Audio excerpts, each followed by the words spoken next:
Poor 12-year-old boy saves newborn from mansion fire. The millionaire father's reaction shocks everyone. Hello, welcome, leave a like, subscribe, activate notifications, and enjoy this story. In a world divided by wealth and status, one boy's courageous act is about to bridge the gap between two vastly different lives. Prepare for a tale of unexpected heroism, profound transformation, and the power of compassion to overcome society's deepest divides. The opulent Hawthorne estate loomed before Miguel Ramirez, its manicured lawns and gleaming windows a stark contrast to the cramped apartment he shared with his mother, Rosa. At 12 years old, Miguel was no stranger to hard work, often helping his mother on weekends when she cleaned houses to make ends meet. But today was different. Today, he was stepping into a world he had only seen in movies and daydreams. "Mi hijo, remember to stay close?" Rosa whispered, her weathered hands smoothing down Miguel's second-hand shirt. The fabric was clean but worn, a silent testament to their struggles. "Mr. Hawthorne doesn't like children in the house, but I couldn't find a sitter. Just try to be invisible, okay?" Miguel nodded, his dark eyes wide as they approached the imposing front door. He couldn't help but feel a mix of excitement and trepidation.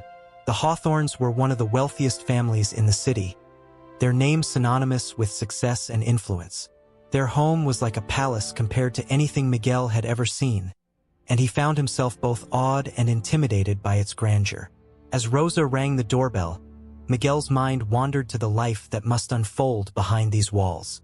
He imagined lavish parties with guests in designer clothes, rooms filled with the latest gadgets and expensive toys, and refrigerators that never ran empty. It was a life so far removed from his own that it almost felt like fantasy. The door swung open, revealing Mrs. Hawthorne, a tall, slender woman with perfectly coiffed blonde hair and a polite, if somewhat distant, smile. She wore a tailored dress that probably cost more than Rosa made in a month, and her jewelry sparkled in the morning sunlight. "Rosa, good morning," Mrs. Hawthorne said, her eyes flickering briefly to Miguel. Her expression tightened almost imperceptibly. "I see you've brought company." Rosa's cheeks flushed, a mix of embarrassment and anxiety coloring her features. "I'm so sorry, Mrs. Hawthorne. My usual sitter canceled at the last minute, and I didn't have anyone else to watch him. I promise he won't be any trouble." Mrs. Hawthorne's lips pressed into a thin line, but she nodded curtly. "It's fine," she said, though her tone suggested otherwise. "Just keep him out of the way. We have important guests coming this evening, and everything must be perfect. I can't have a child running around and touching things." As they stepped inside, Miguel's jaw dropped. The foyer alone was bigger than their entire apartment, with a crystal chandelier that sparkled like 1,000 stars. Marble floors stretched out in every direction, and the air smelled of lemon polish and expensive perfume. Artwork that Miguel recognized from his school textbooks adorned the walls, and a grand staircase curved upwards, its banister gleaming with polish. "Miguel," Rosa said softly, kneeling to meet his eyes. Her voice was low, urgent. "I need you to stay in the kitchen while I work. Can you do that for me? It's very important. Mr. Hawthorne, he's not always in the best mood, and I can't risk losing this job." "We need it, mi hijo." Miguel nodded solemnly, understanding the weight of his mother's words. He followed her through winding hallways, past rooms filled with antiques and artwork that made him want to stop and stare. But he kept his eyes forward, remembering his mother's plea to be invisible. They finally reached the kitchen, a gleaming space of stainless steel and granite, larger than any kitchen Miguel had ever seen. State-of-the-art appliances lined the walls, and a center island big enough to park a car dominated the room. Despite its size, it felt warm and inviting, the heart of this grand home. "Here," Rosa said, pulling out a chair at a small table in the corner. She reached into her bag and produced a worn paperback and a small bag of chips. "Read your book, stay quiet, and please, mi hijo, don't touch anything. I'll come check on you when I can." With a quick kiss on his forehead, Rosa hurried off to begin her work, leaving Miguel alone in the cavernous kitchen. He opened his book, trying to focus on the words, but his eyes kept wandering to the shiny appliances and the view of the lush gardens through the window. The world outside seemed to taunt him with its beauty and inaccessibility. As the morning wore on, Miguel grew restless. The chips were long gone, and he had read the same page of his book 3 times without absorbing a word. The quiet of the kitchen was occasionally broken by distant voices, the clipped tones of Mrs. Hawthorne giving instructions, the low murmur of other staff members going about their duties. Then, cutting through the relative silence, came a sound that made Miguel sit up straight. A baby's cry, faint but distinct. It echoed through the house, a reminder that somewhere in this vast mansion was a tiny life, probably surrounded by more luxury in its infancy than Miguel would see in a lifetime. The cry stirred something in Miguel, curiosity. Yes, but also a strange sense of kinship. In this house of wealth and privilege, that baby's cry was the most real, the most human thing he'd encountered. Before he could think better of it, Miguel found himself slipping off his chair, drawn towards the sound like a moth to a flame. He hesitated at the kitchen door, his mother's warnings echoing in his mind. But the allure of exploring this mansion, of seeing more of this life so different from his own, was too strong to resist. With one last glance over his shoulder, Miguel stepped into the hallway, his heart pounding with a mixture of fear and excitement. As he moved through the house, Miguel felt like he was walking through the pages of a storybook. Each room he passed was more opulent than the last. A library with floor-to-ceiling bookshelves filled with leather-bound volumes. A sitting room with silk-upholstered furniture that looked too delicate to actually sit on. A home theater that could rival any cinema in town.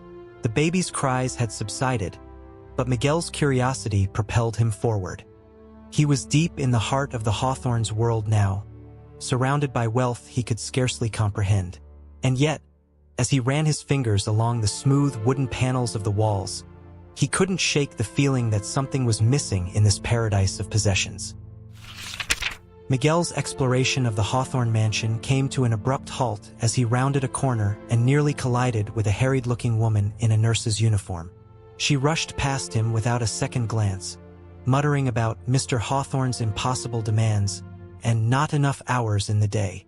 Miguel pressed himself against the wall, heart racing, certain he was about to be caught and his mother's job put in jeopardy. But the woman disappeared down the stairs without noticing him, too preoccupied with her own tasks to register the presence of a wide-eyed boy in second-hand clothes. Emboldened by his near miss, Miguel continued his clandestine tour of the mansion. The thick carpets muffled his footsteps, making him feel like a spy in one of the movies he sometimes caught glimpses of through the window of the electronics store near his apartment. Each new room he discovered was like opening a gift, revealing another facet of a life he could scarcely imagine living. As he ventured deeper into the house, Miguel found himself in a wing that felt different from the rest. The air was warmer here, softer somehow. The walls were painted in gentle pastels instead of the stark whites and bold colors of the other rooms. The harsh scent of cleaning products that permeated the rest of the house was replaced by a subtle, powdery fragrance that reminded Miguel of the baby shampoo his mother used to use on him. Following the new scents and sounds, Miguel found himself outside a partially open door. The gentle whir of a white noise machine spilled out into the hallway, along with the intermittent cooing of an infant. Curiosity overcame caution, and Miguel peered inside. The nursery was a paradise of baby luxury. A hand-carved crib that looked like it belonged in a fairy tale stood in the center of the room, draped with delicate lace and silk. Stuffed animals that probably cost more than his mother made in a month were arranged artfully on shelves and in a plush rocking chair. A changing table gleamed with expensive lotions and powders, and a top-of-the-line baby monitor blinked steadily on a nearby dresser. But what caught Miguel's attention wasn't the opulence of the room, but its sole occupant. In the crib, squirming slightly under a soft blanket, was a baby with a shock of dark hair and rosy cheeks.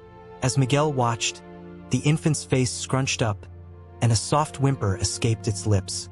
Without thinking, Miguel slipped into the room. He approached the crib cautiously, as if the baby might disappear if he moved too quickly.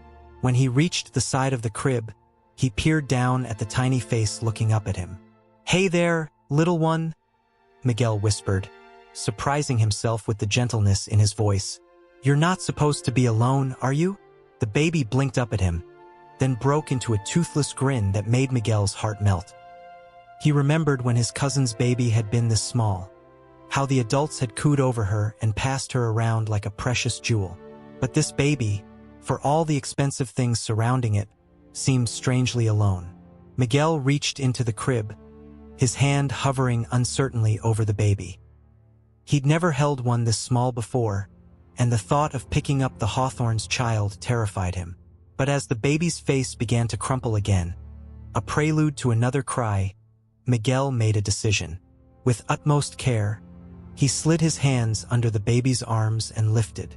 The infant was surprisingly heavy, and Miguel quickly brought it close to his chest, supporting its head like he'd seen his aunt do.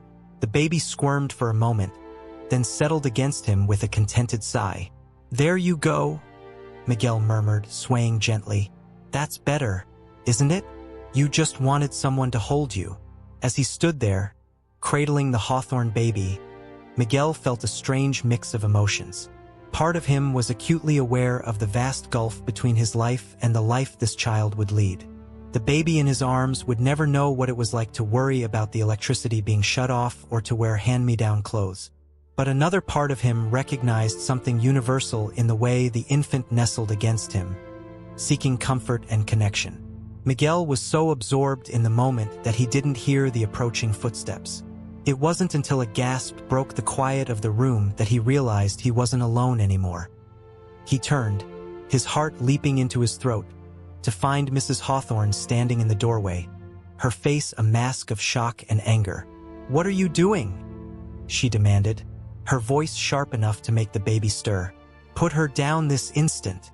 Miguel froze, his arms tightening instinctively around the baby. I'm sorry," he stammered. "She was crying, and I just wanted to help."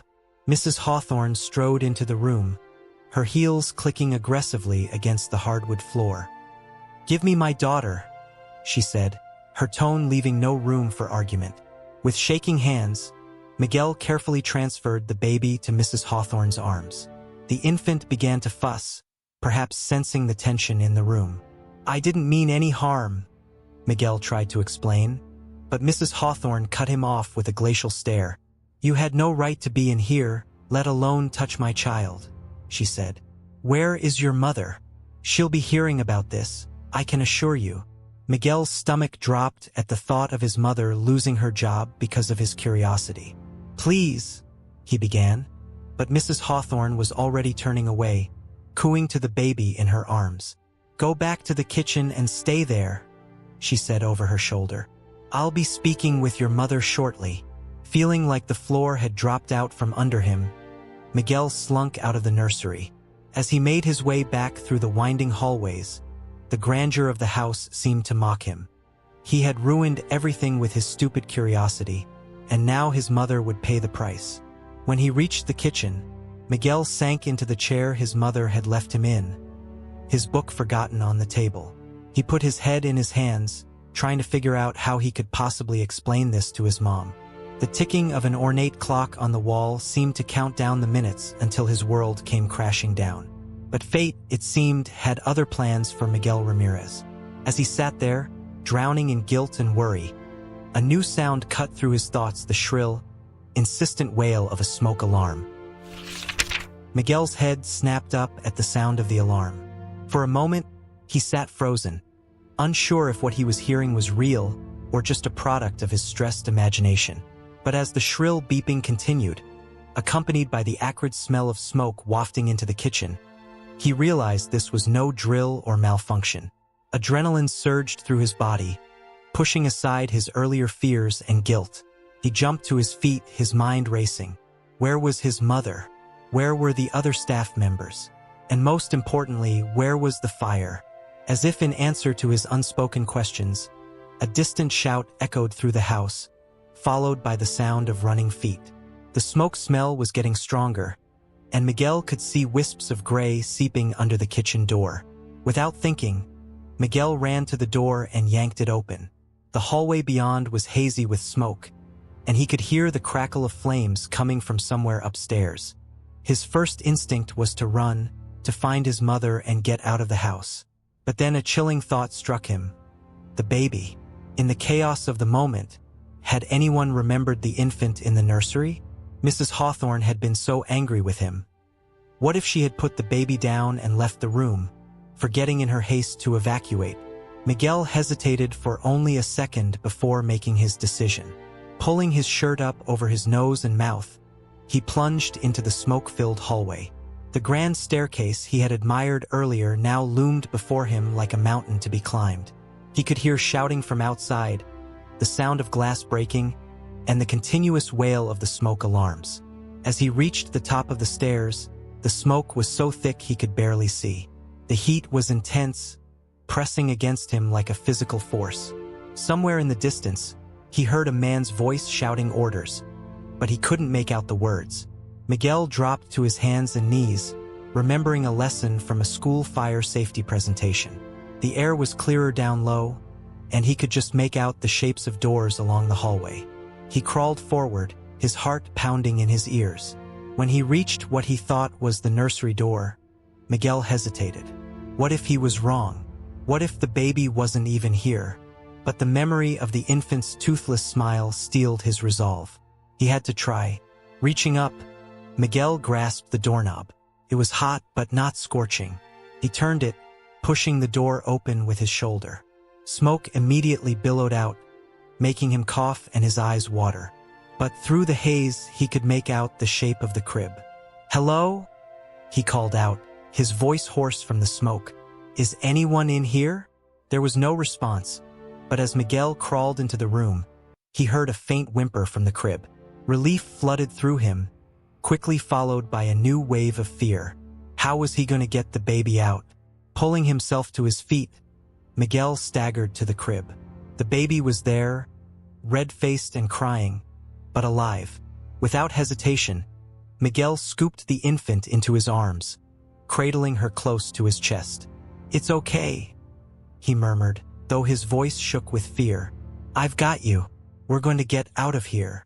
But as Miguel turned back to the door, his heart sank. The smoke was thicker now, and he could see the orange glow of flames in the hallway. The way he had come was no longer an option. Panic threatened to overwhelm him, but Miguel forced it down. He had to think.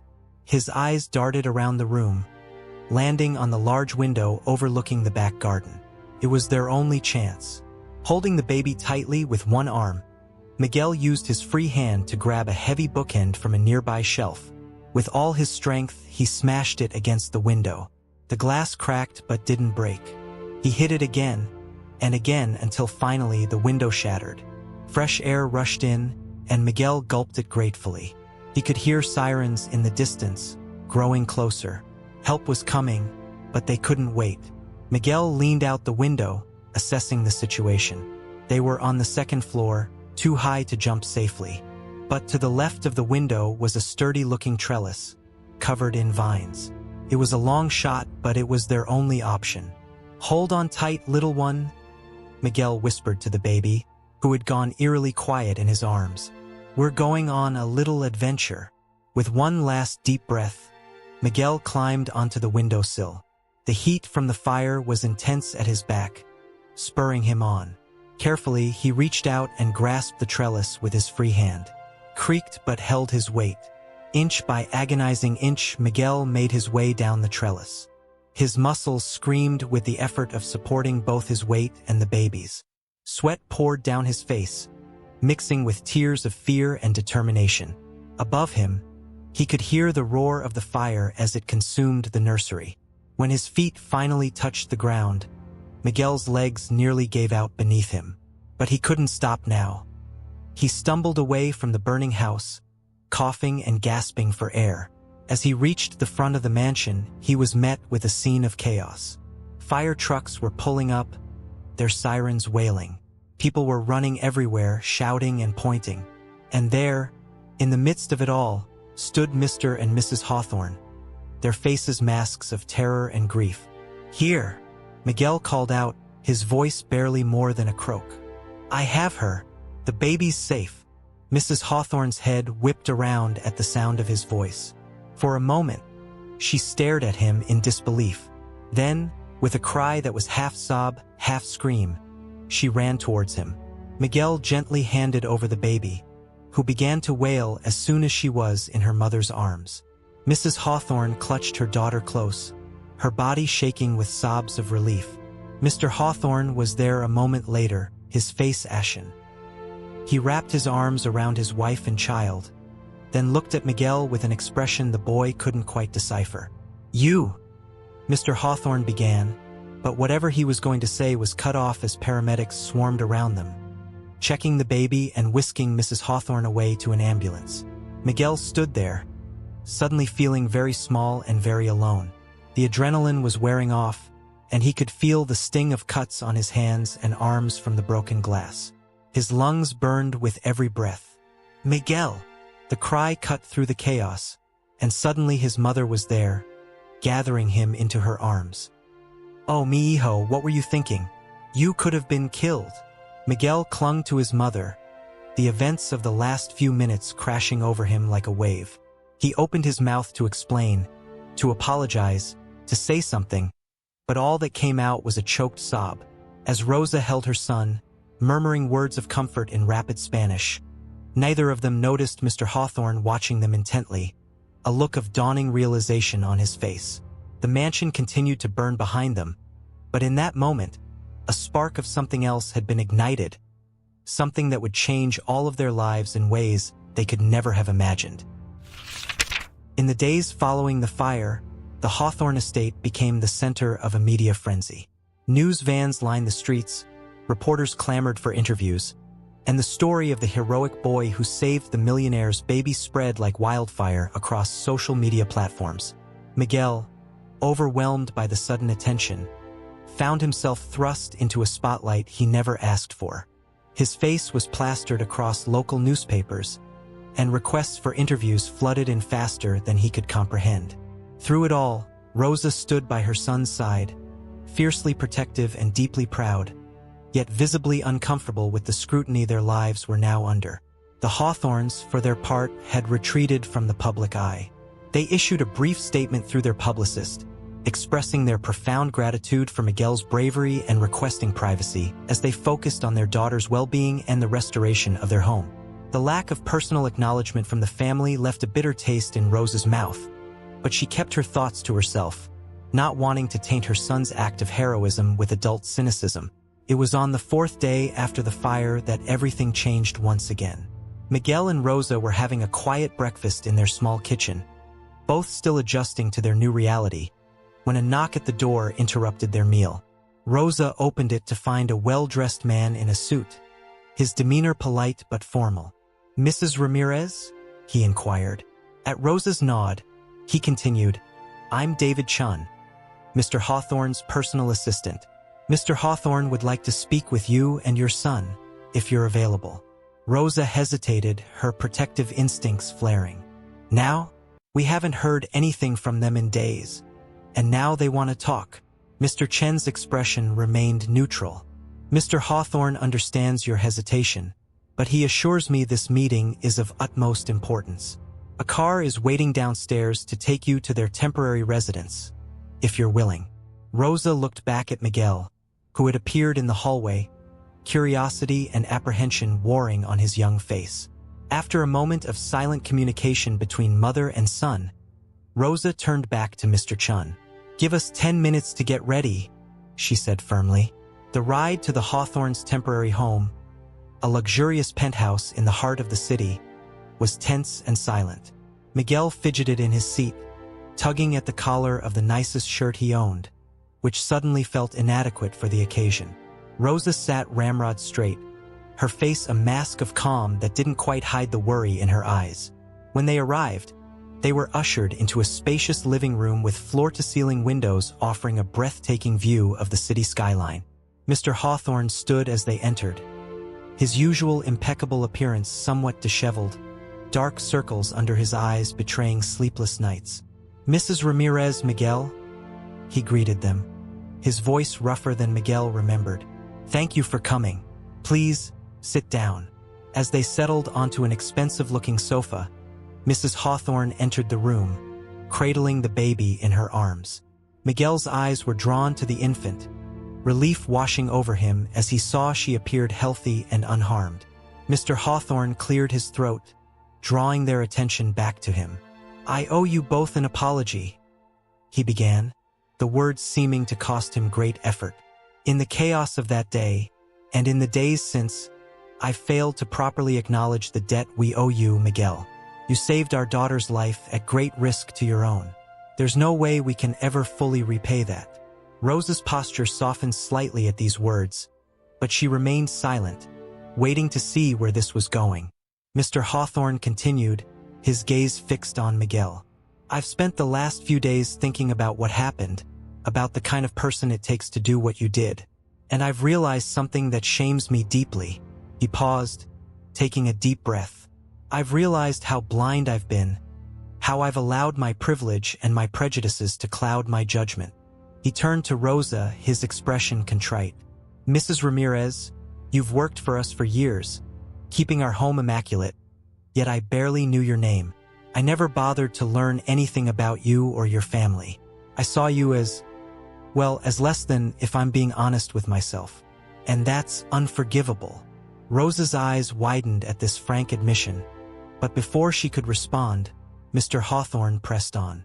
"What your son did, it's made me reevaluate everything.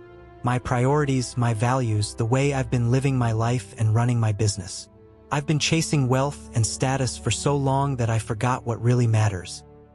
He glanced at his wife and daughter, a look of tenderness crossing his face. "Family, community, human decency, these are the things that truly make a life rich." He turned back to Miguel and Rosa, his expression resolute. "I want to make amends not just to you, but to all the people I've overlooked and undervalued over the years. And I want to start by offering you both an opportunity." Rosa leaned forward, her curiosity piqued despite her lingering wariness. "What kind of opportunity?" Mr. Hawthorne smiled, the first genuine smile Miguel had seen from the man. "An opportunity to change your lives, and to help me change mine for the better. Mrs. Ramirez, I'd like to offer you a management position in my company's new community outreach division. And Miguel," he said, turning to the boy, "I'd like to establish a scholarship fund in your name, to ensure you and other deserving students from underprivileged backgrounds have access to the best education possible." The room fell silent as Rosa and Miguel absorbed this unexpected offer. Miguel's mind whirled with possibilities, a chance at a better school, maybe even college someday. Rosa's thoughts raced in a similar direction, imagining a future where she didn't have to worry about making ends meet, where she could provide her son with all the opportunities she'd always dreamed of giving him. But amidst the excitement, a seed of doubt took root. Rosa looked at Mr. Hawthorne, her expression guarded. "This is very generous," she said carefully. "But why? Is this just to ease your conscience? Or to get good publicity after the fire?" Mr. Hawthorne didn't flinch at the directness of her question. Instead, he nodded, as if he'd been expecting it.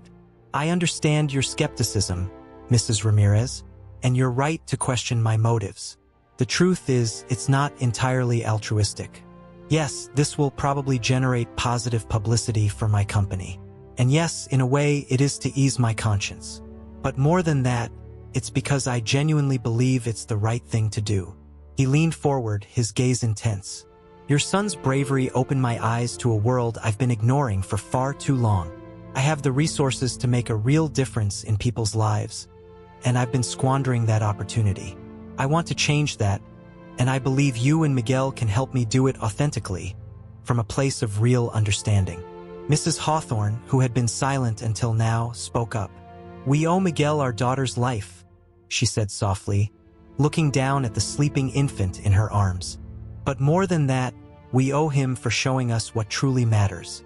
This isn't charity, Mrs. Ramirez. It's an investment in a better future for all of us." Rosa and Miguel exchanged a long look, years of shared struggles and dreams passing between them in that silent moment. Finally, Rosa turned back to the Hawthorns, her chin lifted with a mixture of pride and determination. "We accept," she said firmly. "But on one condition." Mr. Hawthorne raised an eyebrow, intrigued. "And what's that?" Rosa's lips curved into a small smile. "That this is just the beginning. That you don't stop with us, but continue to use your resources and influence to create real, lasting change in our community." Mr. Hawthorne's face broke into a genuine grin. "Mrs. Ramirez," he said, extending his hand, "I believe this is the start of a beautiful partnership." As Miguel watched his mother shake hands with Mr. Hawthorne, he felt a warmth spreading through his chest. He hadn't set out to be a hero that day in the nursery. He'd just been a boy who saw someone who needed help and did what he could. But in that simple act of courage, he had set in motion a chain of events that would ripple out far beyond himself, touching lives he couldn't even imagine. The future stretched out before them, bright with possibility. And as the baby in Mrs. Hawthorne's arms stirred and cooed, Miguel knew that sometimes the most extraordinary changes can come from the most ordinary acts of kindness. The months following the Hawthornes' offer brought a whirlwind of changes for Miguel and Rosa. Their small apartment was traded for a comfortable house in a quiet neighborhood, with a backyard where Miguel could play and Rosa could tend to a small garden. A luxury she'd always dreamed of but never thought possible.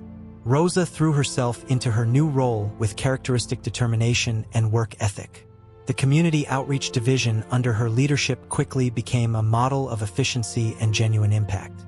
She implemented programs for job training, after-school tutoring, and affordable housing initiatives that began to make real differences in the lives of families much like her own had been. Miguel, for his part, found himself navigating the halls of an elite private school, his scholarship opening doors he'd never imagined possible. The transition wasn't always easy. There were moments of self-doubt, of feeling out of place among his wealthy peers. But the same quiet strength that had driven him to save the Hawthorne baby now helped him persevere through these new challenges. One crisp autumn afternoon, as Miguel sat doing his homework at the kitchen table, Rosa bustled in, her arms full of groceries and her face alight with excitement.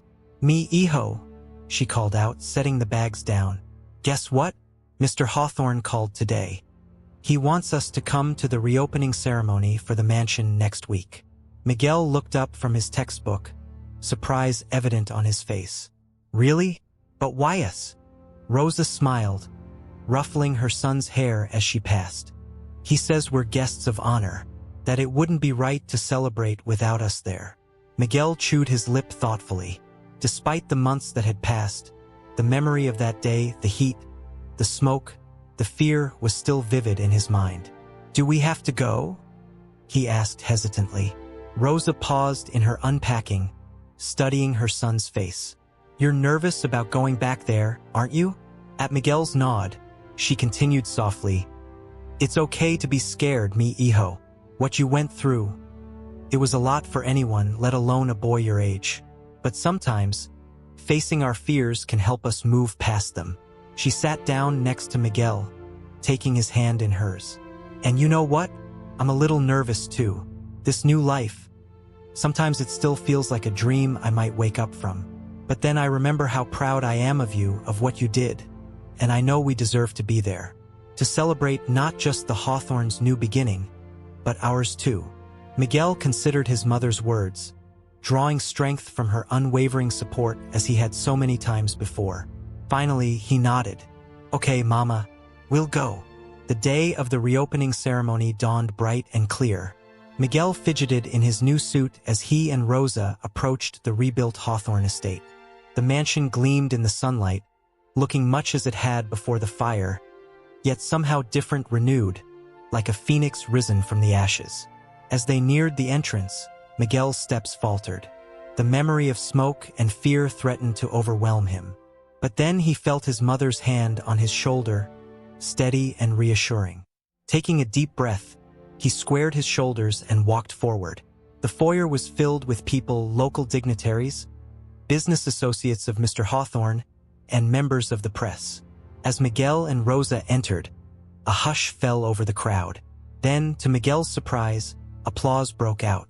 He felt his cheeks grow warm with embarrassment, but also a flicker of pride.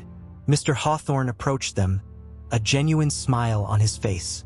"Miguel, Mrs. Ramirez," he greeted warmly. "I'm so glad you could make it. We wouldn't be here today if it weren't for you." As he led them through the crowd, introducing them to various guests, Miguel couldn't help but marvel at the changes in Mr. Hawthorne. The aloof, intimidating figure he remembered from that first day seemed to have vanished, replaced by a man who exuded warmth and genuine interest in those around him.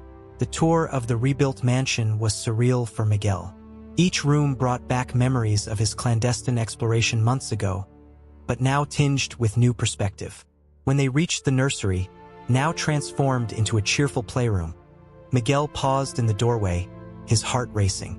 Mrs. Hawthorne appeared beside him, the baby, now a chubby, smiling toddler, in her arms. "Would you like to hold her?" she asked softly. Miguel hesitated, then nodded. As Mrs. Hawthorne placed the little girl in his arms, a wave of emotion washed over him. The baby gurgled happily, reaching up to pat his cheek with a chubby hand. "Thank you," Mrs. Hawthorne whispered, her eyes glistening with unshed tears. "We can never say it enough. Thank you for saving our little girl." Miguel looked down at the baby, then back at Mrs. Hawthorne. "I'm glad I could help," he said simply, but the words carried the weight of all he'd been through, all that had changed. As the ceremony began, Mr. Hawthorne stood before the gathered crowd, his expression solemn yet hopeful. "Today, we're not just celebrating the reopening of a building," he began. "We're celebrating a rebirth of this home, yes, but more importantly, of values and priorities." He gestured to where Miguel and Rosa stood. "Months ago, a young boy showed us what true courage and compassion look like. He risked everything to save a life, asking nothing in return. It made me realize how much I'd lost sight of what truly matters." Mr. Hawthorne's voice grew passionate as he continued. "From this day forward, the Hawthorne estate will stand for more than just wealth and privilege. It will be a beacon of hope and opportunity for our entire community. The programs we've begun with Mrs. Ramirez's help are just the start. Together, we can build a future where every child has the chance to be a hero, to reach their full potential." As applause filled the room, Miguel felt a swell of emotion in his chest. The memory of that terrifying day would always be with him, but now it was tempered by something else: hope, and the knowledge that sometimes the smallest actions can lead to the biggest changes. Later, as the sun began to set, Miguel stood in the backyard of the mansion, gazing out at the city skyline. Rosa joined him, wrapping an arm around his shoulders. "You okay, mi hijo?" she asked softly. Miguel nodded, leaning into his mother's embrace. "Yeah," he said, a small smile playing on his lips. "I think I am." As they stood there, bathed in the golden light of the setting sun, Miguel realized that while the mansion behind them had been rebuilt, it was their lives that had truly been transformed. And in that moment, he knew that whatever challenges the future might hold, they would face them together, stronger, braver, and more hopeful than ever before. As the years passed, the story of Miguel's heroic act faded from the headlines, but its impact continued to ripple through the community. The Hawthorne Foundation, born from Mr. Hawthorne's promise to create lasting change, grew into a powerful force for good in the city. Miguel, now 17 and in his final year of high school, had grown into a thoughtful young man with a keen sense of social responsibility. The scholarship that had opened doors for him now extended to dozens of other students from underprivileged backgrounds, creating a diverse and vibrant community within the elite private school. One crisp autumn morning, Miguel found himself sitting in Mr. Hawthorne's home office, nervously fiddling with the strap of his backpack.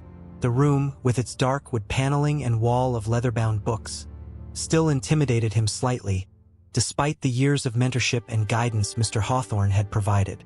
"So, Miguel," Mr. Hawthorne began, leaning back in his chair with a smile. "Senior year, have you given any thought to your college applications?" Miguel nodded, his expression a mix of excitement and apprehension. "Yes, sir. I've been working on my personal statement, actually. I was wondering if you might take a look at it."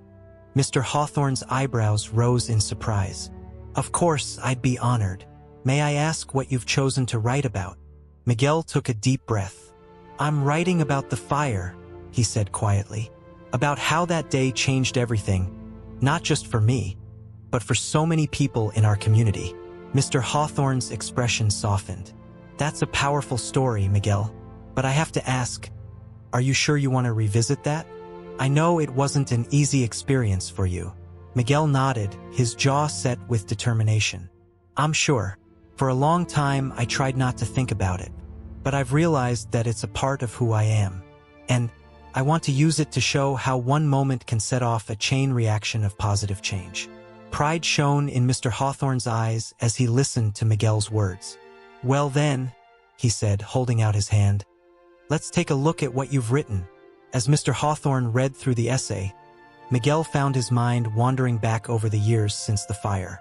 He thought of his mother, who had blossomed in her role at the foundation, becoming a respected leader in community development. He remembered the countless families whose lives had been improved through the foundation's programs, families who reminded him so much of his own, before that fateful day.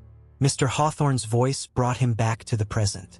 "Miguel, this is extraordinary," he said, emotion thick in his voice. "You've captured not just the events of that day, but the spirit of what's happened since. The way you've drawn parallels between your personal growth and the growth of our community programs. It's incredibly powerful."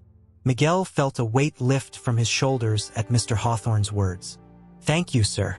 I wasn't sure if it was too personal." Mr. Hawthorne shook his head emphatically. "Not at all. In fact, it's the personal touch that makes it so compelling." He paused, seeming to consider something. "You know, Miguel, I think this story deserves to be shared beyond just college admissions offices." Miguel tilted his head, curious. "What do you mean?" "I mean," Mr. Hawthorne said, leaning forward with excitement in his eyes, "that your story, our story, could inspire others to take action in their own communities. What would you think about turning this into a speech? We could arrange for you to present it at the Foundation's annual gala next month." Miguel's eyes widened. The Foundation Gala was a high-profile event, attended by business leaders, politicians, and philanthropists from across the country. The thought of speaking in front of such an audience made his palms sweat, but at the same time, a spark of excitement ignited in his chest. "Do you really think people would want to hear from me?" he asked hesitantly. Mr. Hawthorne's response was immediate and firm. "Miguel, your voice is exactly what people need to hear. You're living proof of what can happen when we invest in our community, when we see the potential in every individual. Your story could inspire others to take action, to create change in their own cities." As Miguel considered the proposal, he thought about all the people who had believed in him over the years: his mother, the Hawthornes, his teachers, and the many individuals he'd met through the Foundation's programs. He thought about the younger students at his school, the ones who were just beginning their journeys on the scholarship program he had pioneered. Slowly, a smile spread across his face. "Okay," he said, his voice growing stronger with each word. "Let's do it. If my story can help inspire others, then I want to share it." Mr. Hawthorne beamed, clapping Miguel on the shoulder. "That's the spirit. We'll work on it together, polish it until it shines. And Miguel," he added, his tone growing serious, "I want you to know how proud I am of you, not just for what you did that day, but for the young man you've become. You've turned a single act of bravery into a lifetime of positive impact." As Miguel left Mr. Hawthorne's office that day, he felt a renewed sense of purpose. The memory of the fire, once a source of fear and anxiety, had transformed into a wellspring of inspiration. He realized that his journey, from a boy in a too-big secondhand shirt to a confident young man preparing for college, was more than just a personal triumph. It was a testament to the power of community, of second chances, and of the ripple effect that one act of courage could have. With each step, Miguel felt more certain of his path forward. He would tell his story, not for personal glory, but to light the way for others, to show that heroes could come from anywhere, and that the greatest adventures often begin with the simplest acts of kindness. As he walked home, the autumn leaves crunching beneath his feet, Miguel's mind was already racing with ideas for his speech. He knew that standing on that stage would be challenging, perhaps even terrifying. But he also knew that he wouldn't be standing there alone. He would carry with him the strength of his mother, the wisdom of Mr. Hawthorne, and the hopes and dreams of an entire community that had grown and flourished in the wake of one boy's brave decision. The future stretched out before him, bright with possibility. And Miguel was ready to step into it, armed with his story and the unwavering belief that even the smallest spark of courage could ignite a blazing fire of change. The night of the Hawthorne Foundation's annual gala arrived, bringing with it a mix of excitement and nervous energy. The grand ballroom of the city's most prestigious hotel was adorned with elegant decorations, the air buzzing with conversation as attendees informal were mingled and networked. Behind the scenes, in a small preparation room, Miguel stood before a full-length mirror, adjusting his tie for what felt like the 100th time. The crisp black suit he wore was a far cry from the second-hand clothes of his childhood. Yet he couldn't shake the feeling of being out of place. A gentle knock at the door interrupted his thoughts. "Come in," he called, turning to see his mother enter the room. Rosa's eyes shimmered with unshed tears as she took in the sight of her son. "Oh, mi hijo," she breathed, reaching out to straighten his already perfect tie. "You look so handsome, so grown up." Miguel smiled, drawing strength from his mother's presence. "Thanks, Mama. I'm nervous," he admitted, his voice barely above a whisper. Rosa cupped his face in her hands, her expression full of love and pride. "It's okay to be nervous, Miguel. But remember, your story is powerful. It's real. All you have to do is speak from your heart." As mother and son shared a moment of quiet understanding, another knock sounded at the door. Mr. Hawthorne poked his head in, his face lighting up at the sight of them. "Ah, there's our man of the hour," he exclaimed, entering the room. "Miguel, are you ready? The crowd is getting anxious to hear from you." Miguel took a deep breath, squaring his shoulders. "I'm ready," he said, surprising himself with the steadiness in his voice. As they made their way to the ballroom, Mr. Hawthorne placed a reassuring hand on Miguel's shoulder. "Remember, son, you've earned your place here. Your voice matters." The ballroom fell silent as Miguel took the stage, the spotlight feeling both blinding and exhilarating. He gazed out at the sea of faces, some familiar, many unknown, all waiting expectantly. In the front row, he saw his mother, the Hawthornes, and to his surprise, several families he recognized from the Foundation's programs. Miguel cleared his throat and began to speak, his voice growing stronger with each word. "5 years ago, I was just a kid from the wrong side of town, invisible to most of the people in this room. Today, I stand before you as living proof that when we invest in our community, when we see the potential in every individual, miracles can happen." As Miguel recounted the story of the fire, the room hung on his every word. He spoke of fear and courage, of split-second decisions and life-changing consequences. But more than that, he spoke of the aftermath, of how one act of bravery had sparked a movement of change. "The scholarship that gave me a chance at a better education, it now helps dozens of students like me every year. The community programs that lifted my family out of poverty, they've transformed entire neighborhoods. But the most important change, it's in how we see each other, not as rich or poor, privileged or underprivileged, but as human beings with unlimited potential." As Miguel's speech drew to a close, he looked directly into the camera that was live-streaming the event. "To anyone watching this who feels invisible, who thinks their voice doesn't matter, I say this. You have the power to change lives, including your own. It doesn't take wealth or status.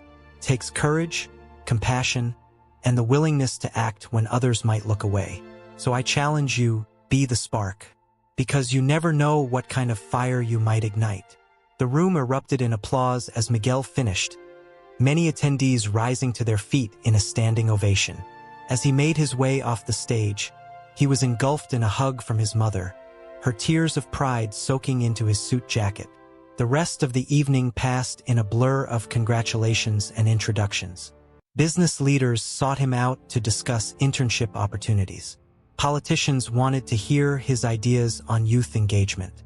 But the moments that meant the most to Miguel were the quiet ones: a thankful nod from a scholarship student, a heartfelt handshake from a family whose life had been changed by the Foundation's programs. As the gala wound down, Miguel found himself on a balcony overlooking the city. Mr. Hawthorne joined him, handing him a glass of sparkling cider. "You did good, kid," Mr. Hawthorne said, his voice gruff with emotion. "Really good. You've inspired a lot of people tonight." Miguel smiled, gazing out at the twinkling city lights. "I just told the truth," he said simply. Mr. Hawthorne nodded, following Miguel's gaze. "Sometimes, that's the most powerful thing we can do." He paused, then added, "When I first started the Foundation, I thought I was the one who would be changing lives. But the truth is, you and your mother, and all the people we've worked with, you've changed me just as much." As they stood there in companionable silence, Miguel felt a sense of peace settle over him. The nervous energy of the evening melted away, replaced by a quiet certainty. He had found his voice, his purpose, and he knew that this was just the beginning. The city stretched out before him, a tapestry of lights and shadows, of challenges and opportunities, and Miguel was ready to face it all, armed with the knowledge that even the smallest spark of courage could illuminate the darkest night. As the last guests departed and the cleanup began, Miguel helped his mother into her coat, both of them exhausted but exhilarated. They stepped out into the cool night air, ready to head home. But home, Miguel realized, was no longer just a place. It was this feeling, this sense of purpose, of belonging, of being part of something larger than himself. It was the knowledge that his story didn't end with a heroic rescue or a life-changing scholarship. It was ongoing, constantly unfolding, with each day bringing new opportunities to make a difference. As they drove through the quiet streets, Miguel's mind was already racing with ideas for the future: mentoring programs for younger students, community outreach initiatives, maybe even a book someday to reach an even wider audience. The boy who had once felt invisible now saw endless possibilities stretching out before him, and he was ready to embrace them all, one courageous step at a time. 10 years had passed since that transformative night at the Hawthorne Foundation Gala. Miguel, now 27, stood at the podium of a packed auditorium, his heart swelling with emotion as he gazed out at the sea of eager faces before him. "Welcome," he began, his voice strong and clear, "to the inaugural class of the Spark Initiative." The audience, comprised of students from diverse backgrounds, erupted in applause. Each of them wore a bright orange lanyard, a symbol of the program that had brought them together, a program that had been Miguel's dream for years. As the applause died down, Miguel continued, "10 years ago, I stood on a different stage and challenged people to be the spark that ignites change. Today, I see a room full of future flames, ready to set the world alight with your passion and your purpose." The Spark Initiative, a joint venture between the Hawthorne Foundation and several major universities, was Miguel's brainchild. It aimed to identify promising students from underprivileged backgrounds and provide them with not just scholarships, but a comprehensive support system including mentorship, internships, and leadership training. As Miguel outlined the program, he couldn't help but reflect on the journey that had led him to this moment. After his speech at the gala, doors had opened for him in ways he could never have imagined. He'd graduated from college with honors, turned down lucrative job offers to work full-time for the Hawthorne Foundation, and spent years refining his vision for this initiative. "Each of you," Miguel said, his voice thick with emotion, "has a unique story. You've faced challenges, overcome obstacles, and shown the kind of resilience and determination that our world desperately needs. But you're not here because of your past struggles. You're here because of your future potential." As he spoke, Miguel's eyes landed on familiar faces in the audience. There was Mr. Hawthorne, older now but still sharp as ever, beaming with pride from the front row. Beside him sat Rosa, her eyes glistening with tears of joy, and scattered throughout the crowd were faces Miguel had come to know over the years: community leaders, educators, and philanthropists who had helped make this day possible. "Your journey starts here," Miguel continued, "but where it leads is up to you. Some of you might become doctors, lawyers, or engineers. Others might be future entrepreneurs, artists, or public servants. But no matter what path you choose, I want you to remember this. You have the power to create change. As Miguel's speech drew to a close, he shared a final thought that had become his personal mantra over the years. Never underestimate the impact of a single act of courage or kindness. You never know. The life you change might end up changing the world. The auditorium erupted in a standing ovation as Miguel stepped away from the podium. As he made his way off the stage, he was engulfed in a group hug by his mother and Mr. Hawthorne. "I'm so proud of you, mi hijo," Rosa whispered, her voice choked with emotion. Mr. Hawthorne clasped Miguel's shoulder, his eyes shining. "You've done it, son. You've turned that spark into a bonfire." As the day progressed, Miguel found himself surrounded by excited students, each eager to share their stories and their dreams. He listened intently, offering words of encouragement and advice, seeing in each of them the same potential he had once doubted in himself. As evening fell, Miguel found a quiet moment alone on the university's rooftop garden. The city sprawled out before him, a tapestry of lights against the darkening sky. He thought back to that day in the Hawthorne mansion, to the scared boy who had faced fire to save a life. That boy could never have imagined where that single act of courage would lead. A soft voice interrupted his reverie. "Mr. Ramirez?" Miguel turned to see a young girl, no more than 12, standing hesitantly by the door. He recognized her as the younger sister of one of the Spark Initiative students. "Yes," he said with a warm smile. "What can I do for you?"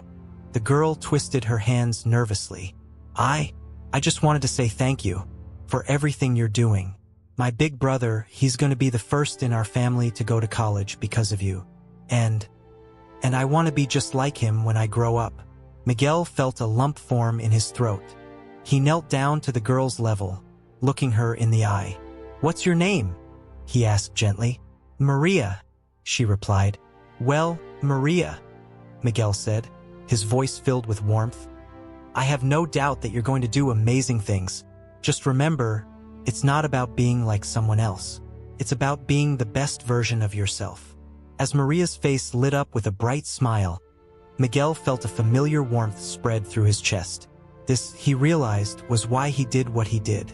Not for recognition or accolades, but for moments like these, moments where he could pass on the hope and encouragement that had been given to him. As Maria scampered off, Miguel turned back to the city view, a sense of peace settling over him. The journey that had begun with a terrifying act of bravery had led him here, to a life dedicated to lighting the way for others. He thought of all the lives touched by the Hawthorne Foundation over the years, of the ripple effects that would continue long into the future. And he knew with absolute certainty that this was just the beginning.